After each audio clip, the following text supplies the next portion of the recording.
Central West locals took a journey to the past today, the legend of steam chugging through the city as part of a statewide tour. Watch this thing, it's alive, it's breathing. It's not going to sit in a shed where nobody can enjoy it. This is about making sure this history is out there for the whole community to enjoy. Been a railway town for a long time, you know, and my two grandfathers worked on the railway, so I've got a little bit of railway history in me. 1,200 school children climbed on board today, the locomotive touring the city before heading to Blaney. Volunteers that have actually put, over 10 years of their life into restoring this steam engine.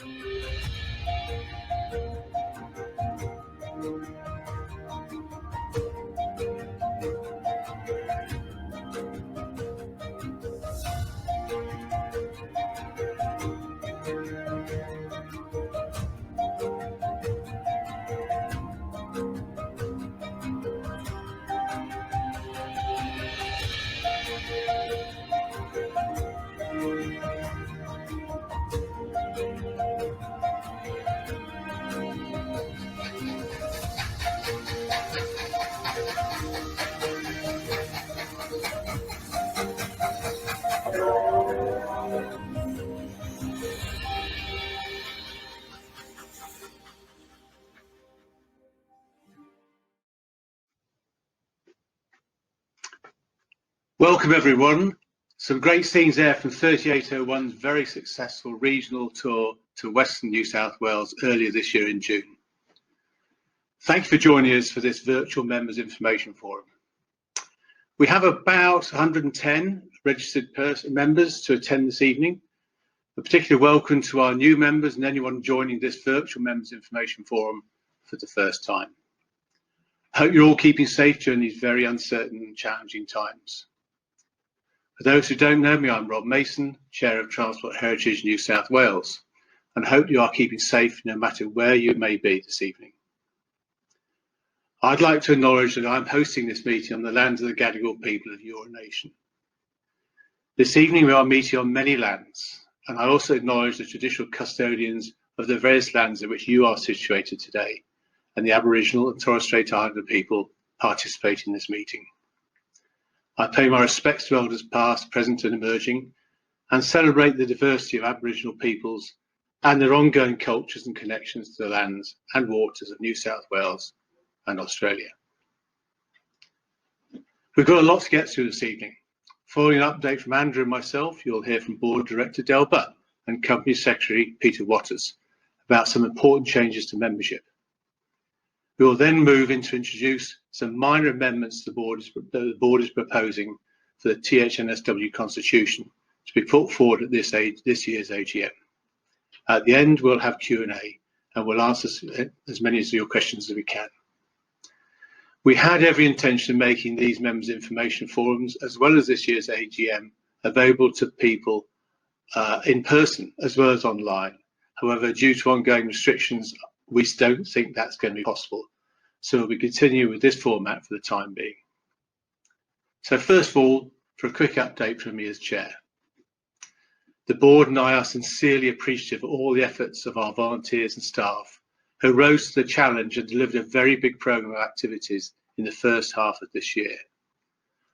While our very successful 3801 launch programme came to a sudden end soon the moon of light, in just 4 months, the programme covered some 5,000 kilometres and carried over 15,000 people. And that was just those on the train with socially distant seating. And I can say, you have certainly won over a big fan in the Minister of Regional Transport, Paul Toole, who's most grateful for what we delivered in regional New South Wales this year. So well done to everybody.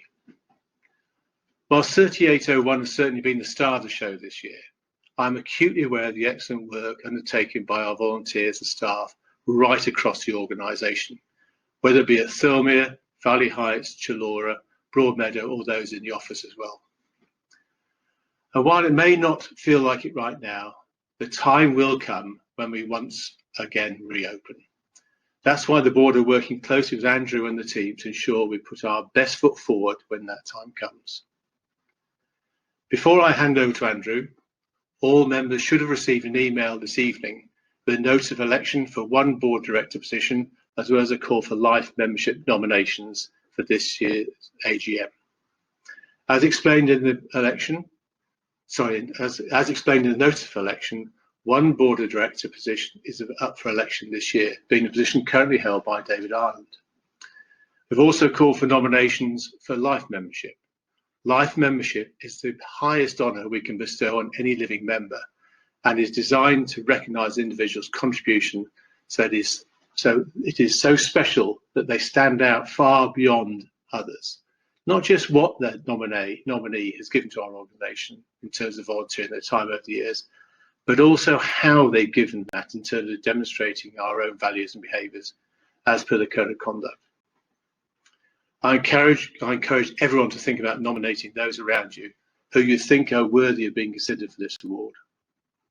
I'll now hand over to Andrew and Moritz for the CEO update.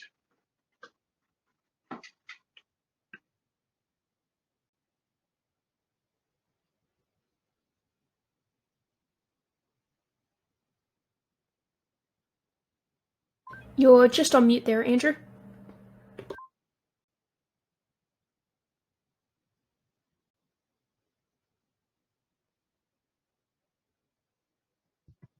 How's that?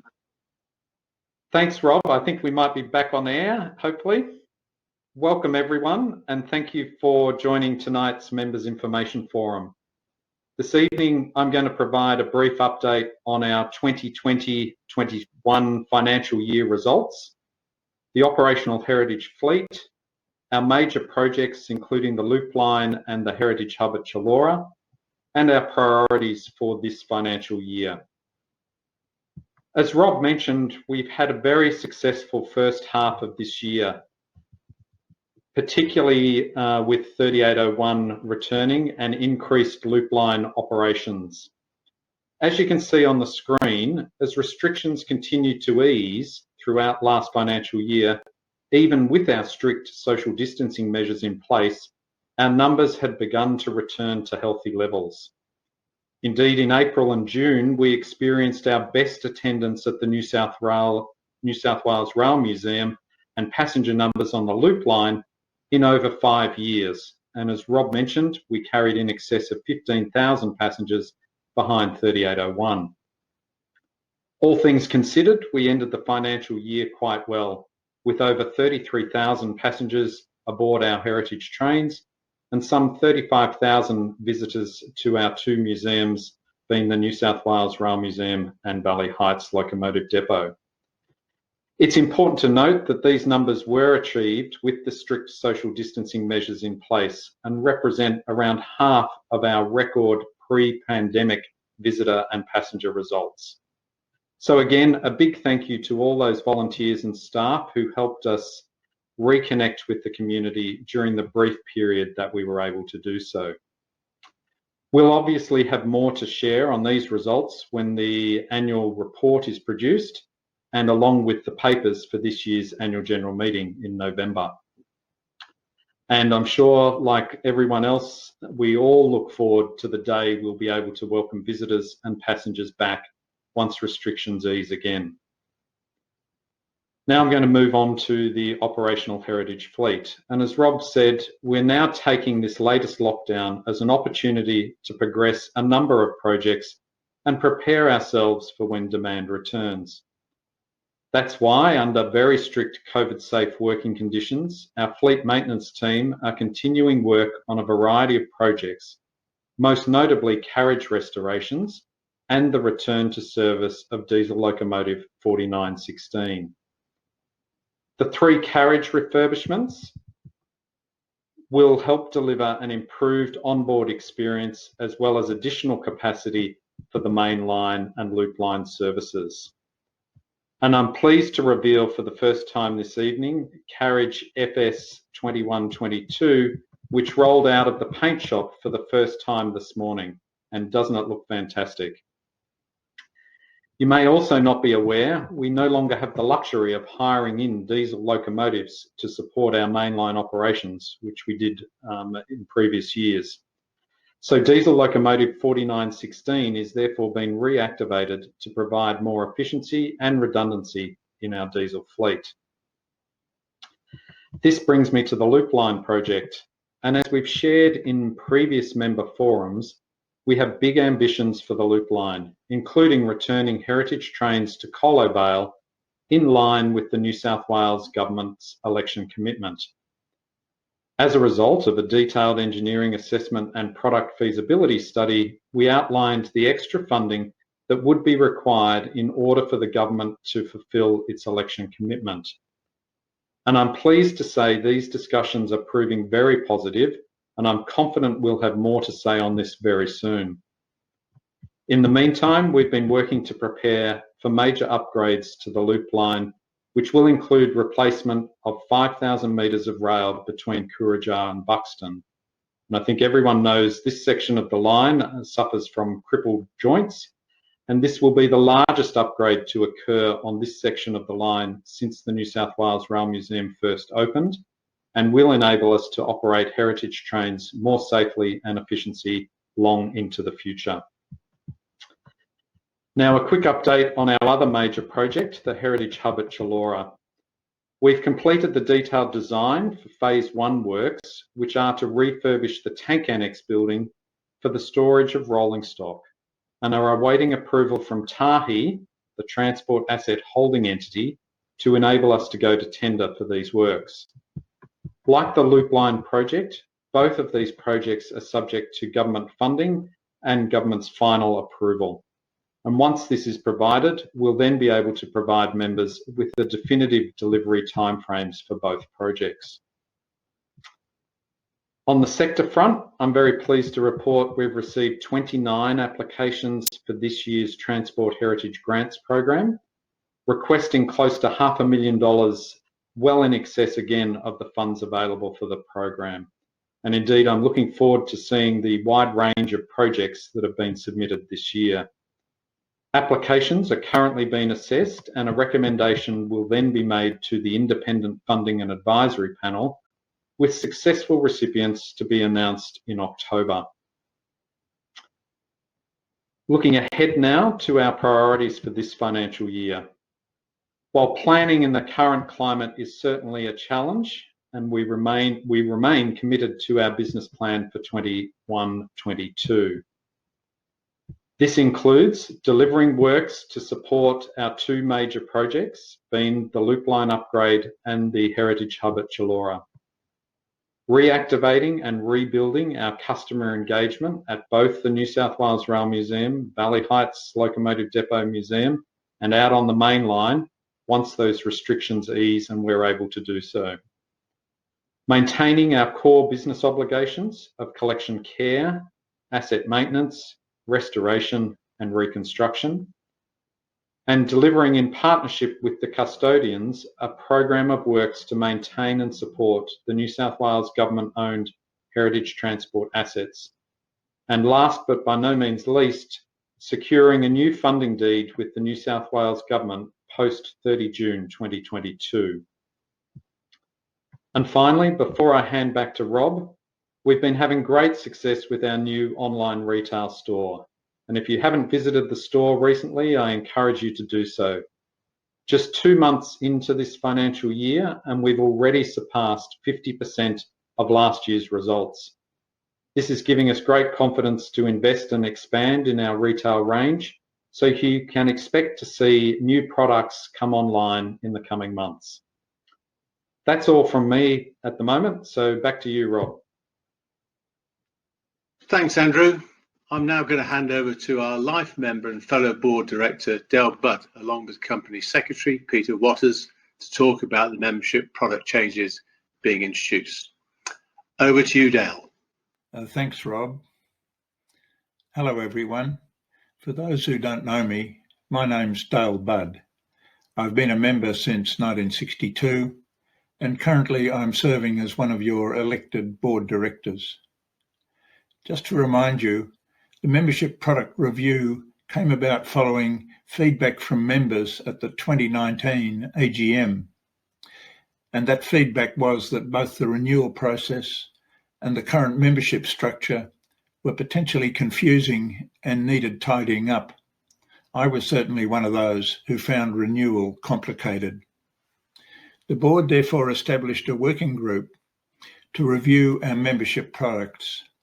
The working group consisted of fellow board director and chair of the group, Diana Varga, company secretary, Peter Waters, CEO, Andrew Moritz, head of corporate resources and finance, Andy McNeil, head of engagement, David Bennett, and myself. As a first step, the group conducted a detailed survey of both our members and customers last year. The membership survey highlighted over 73% of members are highly satisfied with the organisation's performance, including the types of products and experiences we usually offer, and Roundhouse magazine continues to be well received and a key driver for maintaining membership with Transport Heritage New South Wales. Equally, the customer survey was just as positive, with over 82% of our customers highly satisfied with our events and experiences.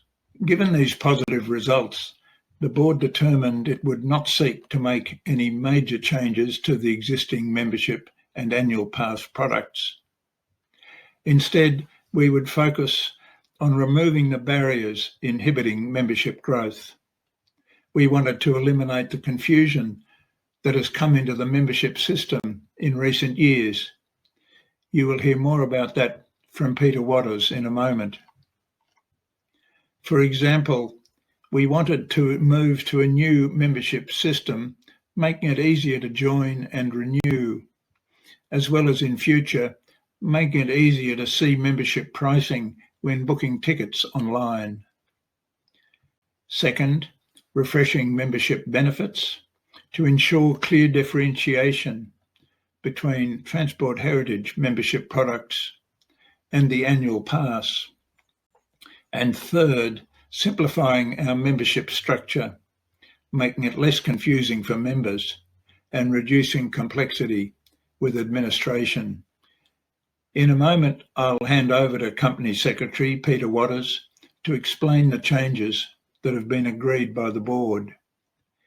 However, before I do, I'd just like to make it clear the changes we're about to take you through are purely product-focused. They do not impact the Transport Heritage New South Wales Constitution. Therefore, no changes to the Constitution are required. As a long-standing member, I'd like to emphasise that in my view, these changes in membership reinforce the reasons many of us joined the organisation. That is, to support and pursue our interest in the preservation of rail heritage and heritage transport more broadly, as well as to get to know like-minded people. The changes will also continue to make membership appealing and relevant now and into the future. Over to you, Peter. Thanks, Dale. My name is Peter Waters and I'm a member and the Company Secretary of Transport Heritage New South Wales. I'm a relatively new member, having joined in 2019. Like many of you, I joined because of a lifelong interest in railways, and also I worked as an engineman for State Rail many years ago. Now, some of you may not be aware that Transport Heritage New South Wales has been maintaining two separate membership structures since 2017. And I start by saying that for about 15% of our members, those who joined after 2017, there will be no change in either the structure or the pricing associated with your membership. You can renew with no changes. It's members who joined prior to 2017 who will be impacted by the changes I am about to explain. As you can see on the screen, on the left is the membership structure for all members who joined prior to 2017, and on the right, the structure for those who joined after 2017. The board has agreed that there is a need to move away from maintaining these two separate structures because it's quite inefficient and complex to administer, particularly as we move towards a new and improved membership system, which we'll talk about more shortly. To this end, the board has approved migrating members on the old structure, those who joined prior to 2017, onto the existing structure, but with some minor amendments. The amendments to the structure will include the flexibility of choosing whether to renew with or without Roundhouse magazine, and the ability to bring a child for free when visiting the New South Wales Rail Museum, including Loop Line heritage train rides. So while this means a minor increase for those members with adult or senior concession memberships, we recognise that those with family memberships will be impacted the most by this change. Those who have family memberships will now need to renew as individuals, that is either as an adult member, a young adult member, or a concession member, and child memberships will be discontinued. So why are we removing family and child memberships? Our analysis found that 33 of the 78 family memberships that we have no children, and 180 of the 199 senior family memberships that we have also have no children attached. This essentially means that the bulk of our existing family memberships are in fact couples without children. Moving forward, Transport Heritage will now enable couples and families to decide the type of membership they wish to maintain. For example, a couple can now purchase one membership with Roundhouse Magazine, while the other can pay a lower rate without the magazine. We think this will be a welcome option.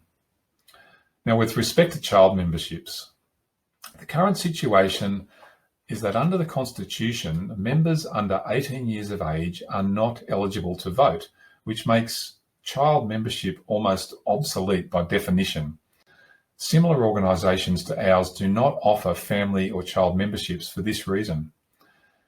So instead, what we will do is to position the Rail Museum Annual Pass as the main product for families as well as young children. I hope this explains some of the key changes we're making, and I'll hand back to Dale now, who will walk you through what to expect when those of you who are due for renewal receive your notices this week. Thank you, Peter. So there you have a summary of the key product changes as they relate to members who joined prior to 2017. To repeat Peter's comments, all members who joined after 2017 will simply renew, and there is no change to your price or structure. For those who joined before 2017, there will be some changes to both price and structure. Before we conclude, here's what to expect when you receive your renewal notice this week. Firstly, the new membership system. As we mentioned earlier, one of the biggest hurdles to reducing the complexity of membership was our membership database. I'm pleased to say we have migrated members onto a new system, replacing the old complicated and outdated SABO system. By the end of this week, those with existing adult and senior memberships will receive a renewal notice with a link to renew. Given this will be the first time you will have renewed using the new system, you will need to confirm your membership profile before renewing. And in the meantime, we'll be phoning all those with existing family memberships to set you up with individual memberships by phone. This is so we can understand exactly how many of you within your family membership would like to renew. Secondly, some good news. In recognition of the fact that we have once again been required to suspend our operating program and temporarily close our museums due to the COVID situation, we will be offering all members an extension of 4 months free membership when you renew before the end of this month. Please note there is a cut-off to this offer. This is in addition to the free membership year last year. Thirdly, this is by no means the end of our product improvements. Our customer engagement team are currently in active discussions with a variety of companies and organisations to introduce reciprocal offers and discount arrangements for THNSW members. As a result of this work, I'm pleased to announce for the first time we are finalising reciprocal arrangements with the National Maritime Museum, the Australian Museum, the Workshops Rail Museum in Queensland, and Puffing Belly in Victoria. And there are more in the pipeline. Details of each of the different offers will be listed on the THNSW membership page and announced in e-news as they're confirmed. And finally, I think you will be pleased to know, as a result of moving across to the new membership system earlier this year, we have already attracted over 210 new members and a further 200 annual pass holders.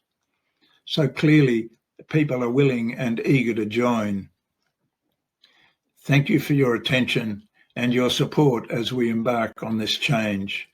I'll now hand back to Rob. Thank you, Dale, and thank you, Peter. Quite a lot to take in there, but a great summary. Well done. And I think there might have been a few technical problems there, so we will be posting a recording of Dale and Peter's presentation with some of the FAQs on the website this Friday, so apologies. You can check back any of the information we presented tonight. So just to reiterate, those members on the old structure who are due for renewal will receive their renewals via email from this Friday. Those not in email will receive notices in the mail from next week. And please remember, if you have any issues with all of renewing, and I certainly have problems in the past, just give our customer service team a call or email. They're only too happy to help, and they're briefed and ready to support you and all our members through this process. So now we move on to Inside Central Station, a promotional video. So before we move on to Constitution, here's a quick preview of the documentary titled Inside Central Station, which goes on air on SBS later this month. The series provides viewers with unique access to Sydney Trains network and will feature the official relaunch of 3801, restoration work undertaken on the Heritage Electric set W3, and the response to a real-life incident involving one of our own heritage trains earlier this year. Let's see the video. Every great city lives and breathes through its railway. And for Sydney, Australia's biggest city, the heart is Central Station. Yeah, this is the office, all right. Never a dull moment. Every day is a different scenario. Please stand beside the doors. Let the customers allowance doors. We've only got 2 minutes. Let's load from the front. 1.3 million journeys every day. And the brains of it all, the Rail Operations Centre. Sydney Train Security. The Rock. It's Vaughan from Security Control. Who's this? Icon on site. Yeah, police, we've got an incident. Play forward. If I can see him, he shouldn't be there. He's basically trespassing. The concern is that the male is intoxicated. Being super concerned and suspicious. This is the network like you've never seen it before. We're going to have a lot of delays. The weather, then we had the broken down freight train. Our priority is to get a train every 3, 4, 5 minutes. Do nothing until I speak to you. Access all areas. No! 2, 1, hurry! Capturing every moment. Look at that. New South Wales Railway Band, formed in 1896. And the soul of the network. I'm really proud to be part of it. I just found him. Is he breathing? The people. Another day in the life of the railway. All right, guys, let's go.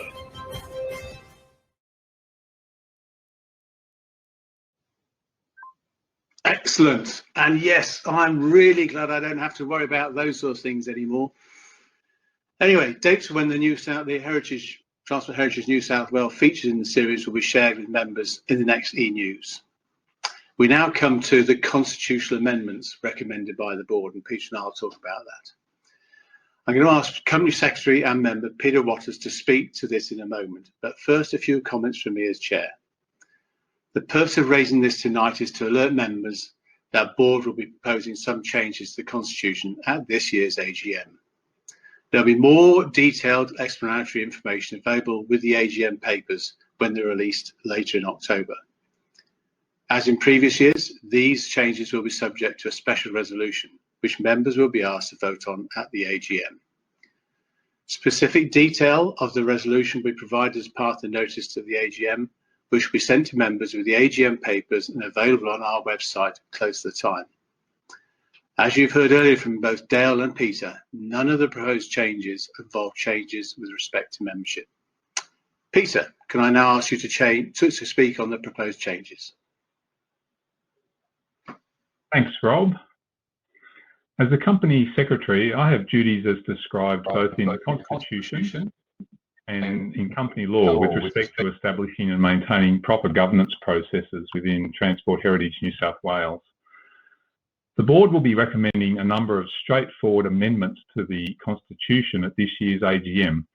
Now, these include a change to the quorum for a deferred board meeting.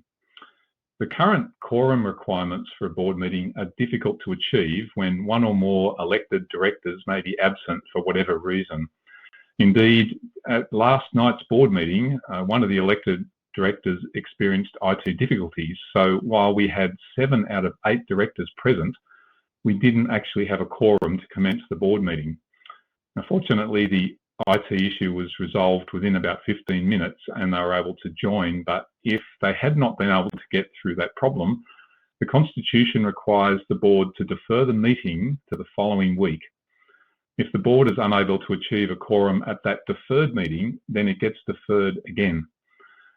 The board and I are of the opinion that this presents an impediment to the effective functioning of the board and its ability to make decisions in a timely manner, and therefore it needs to be changed.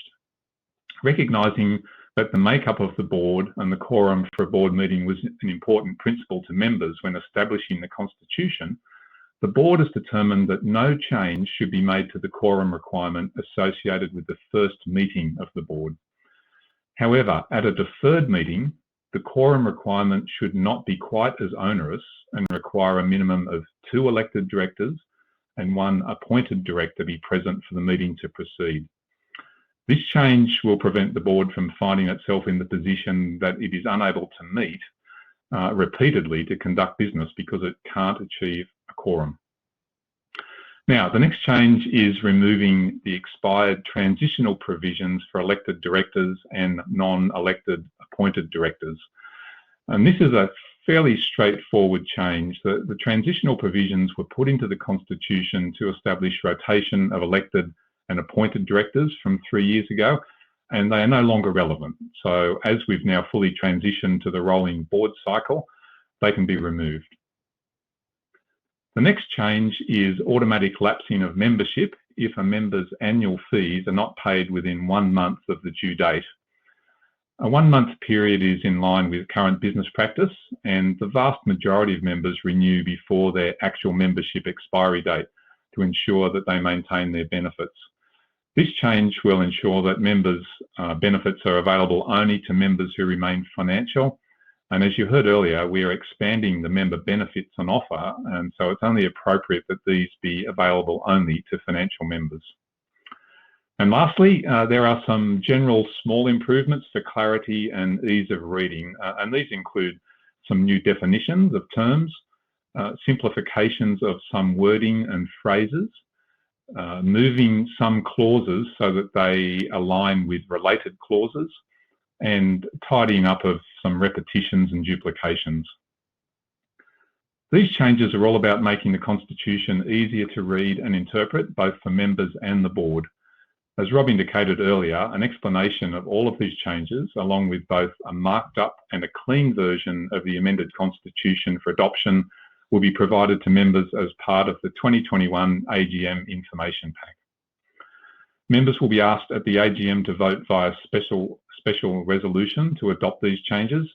And as mentioned earlier, there are no changes proposed regarding the membership provision in the Constitution. Rob, back to you. Thanks, Peter. I can assure members the board has discussed these proposed changes at length, And when you see them and the explanatory material, you'll also see that they are both straightforward and sensible. And the board will be recommending members vote to adopt them at the AGM.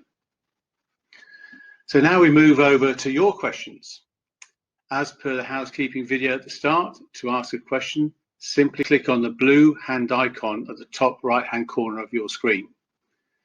Please keep in mind we may not be able to answer all questions, but we'll endeavour to do so. We hope we've answered a lot of the general questions you've asked during the registration in these videos and the presentation. Some of you have asked specific questions on registering, so while the questions are coming in, we'll kick off with answering some of those first. Now I'm the MC and Peter and Andrew will help me answer these. So I think first of all, there's a couple of questions here on 3001, Andrew. Could you give us an update on where we are on 3001? Yeah, look, thanks, Rob. 3001, work slowed on 3001 in October due to other priorities, including essential repairs on 3801 following its week of trials to Goulburn. And the fleet maintenance volunteers, led by Ron Handley and Peter Harvey, have continued the task of reassembling the locomotive, with the engine unit currently around about 80% complete.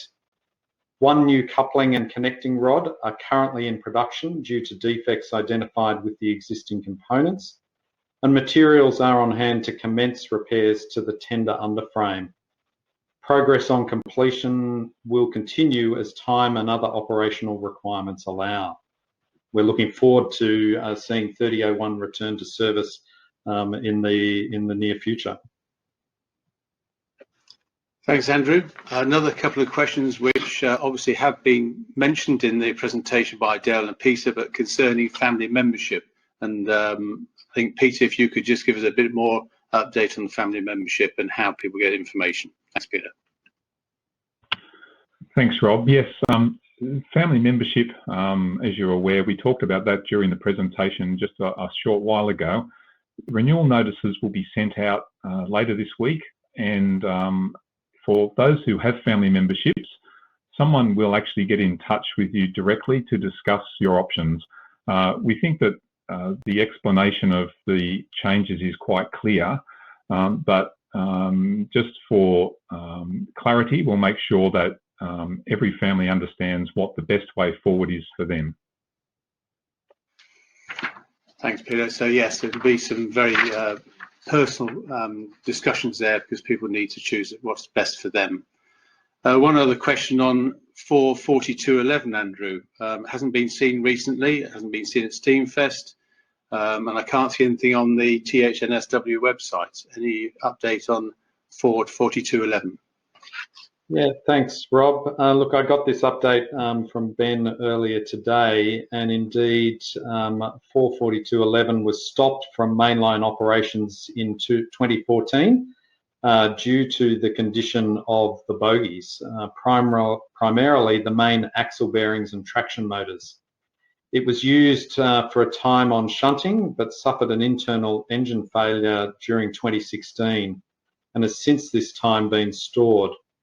Some preliminary work is being undertaken to scope and cost the repairs required to reactivate this locomotive.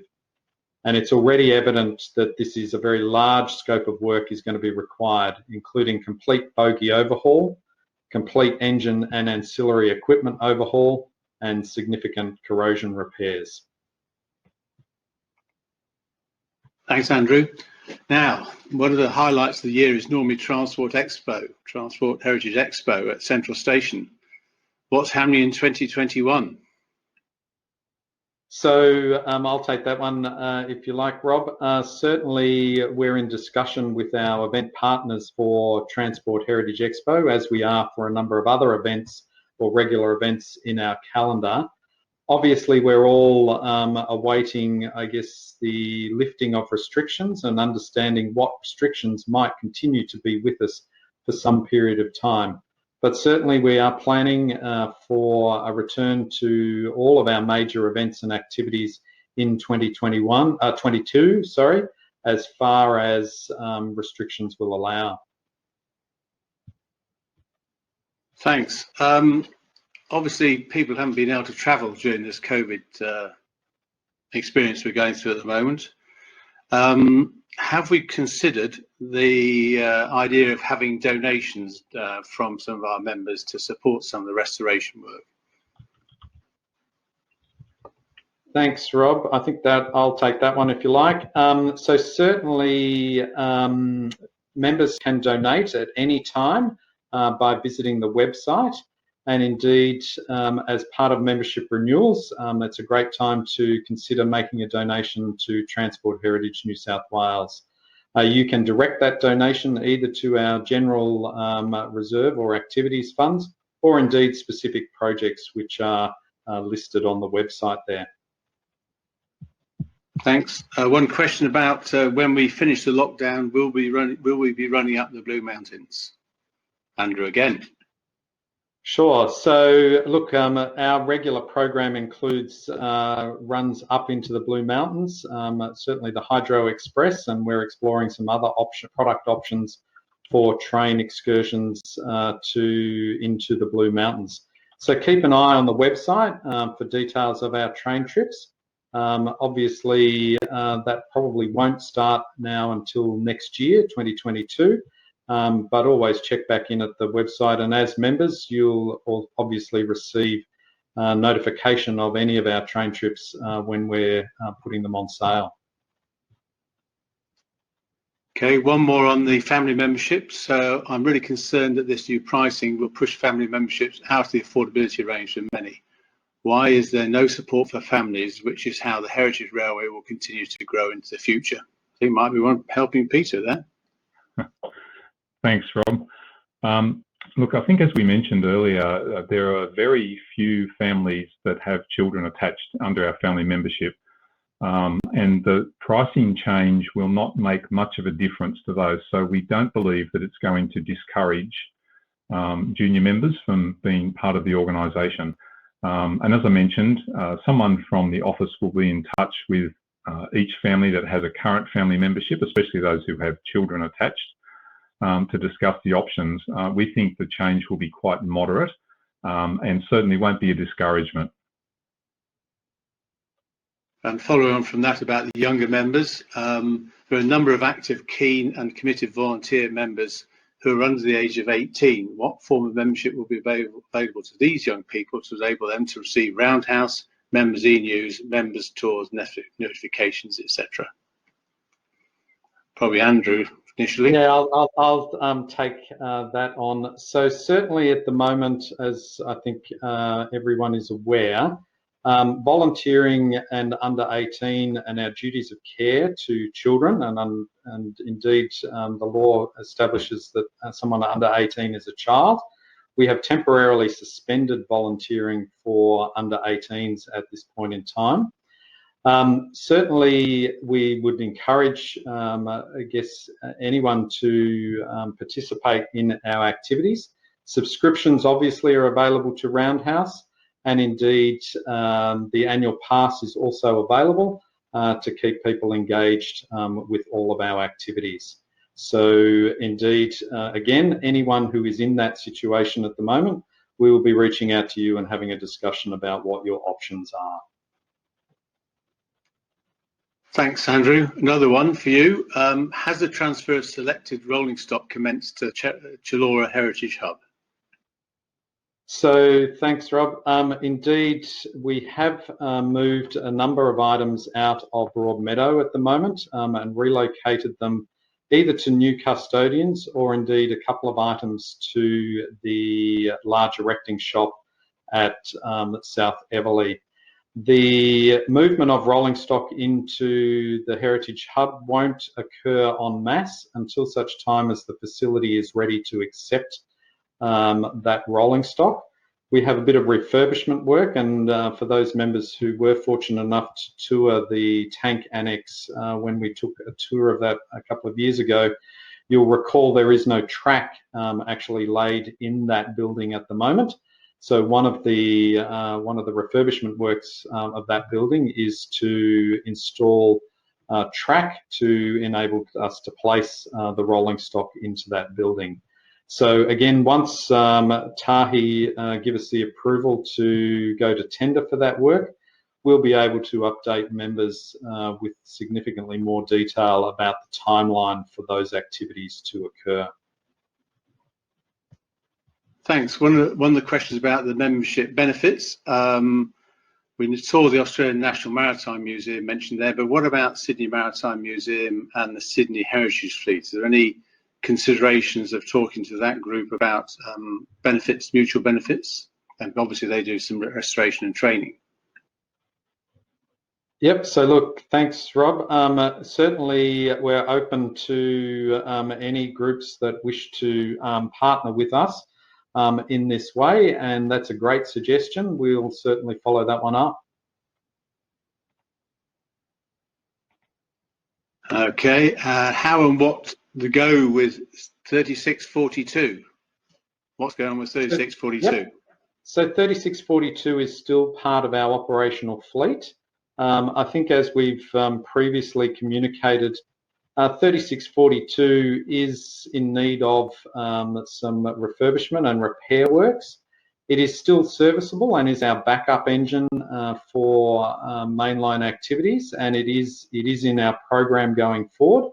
But obviously the major focus over the last more than 18 months now has been on returning 3801 to operation, and it is the star engine, if you like, and the one that people still want to see, and certainly the attractiveness of that engine, as we've shown with the trips we were able to undertake at the beginning of this year, everyone still wants to see that engine. So it will certainly be a major feature of our program when we're able to restart.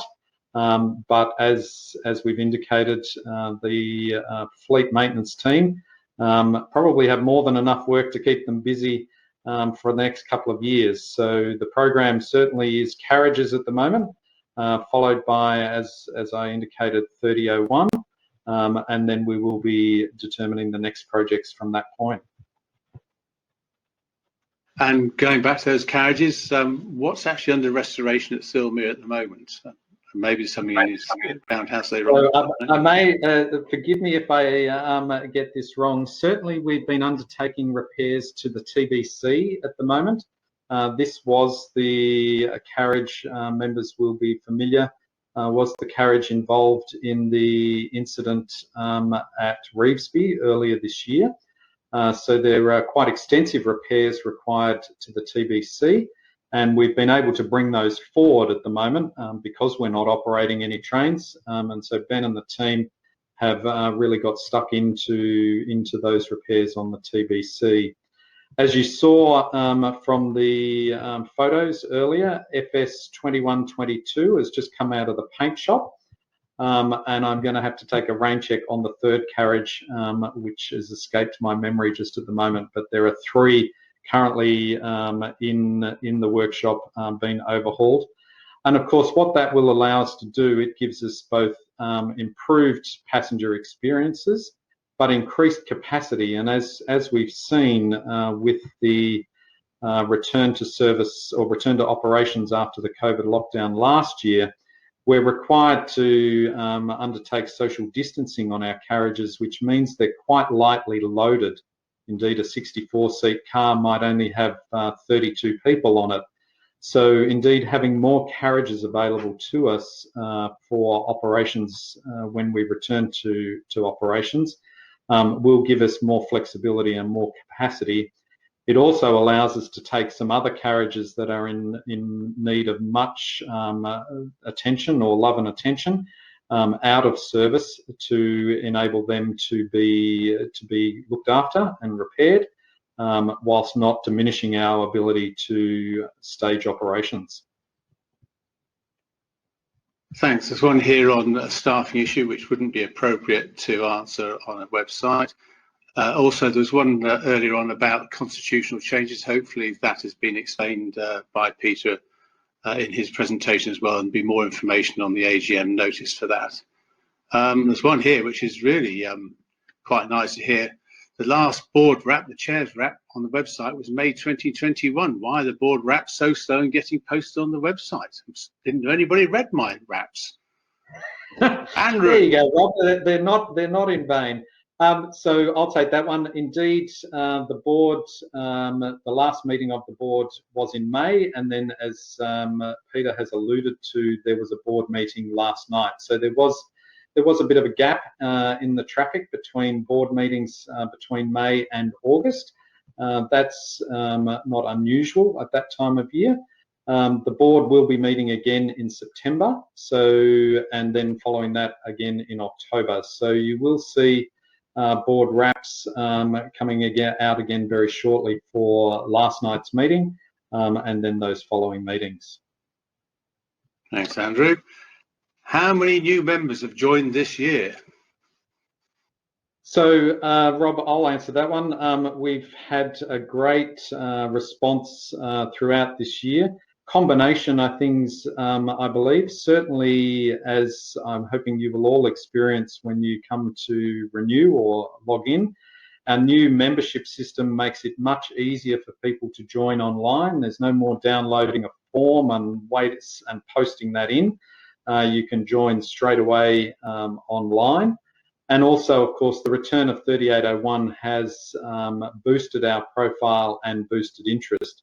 So far this year, we've had over 200 new members join and 200 new annual pass holders join.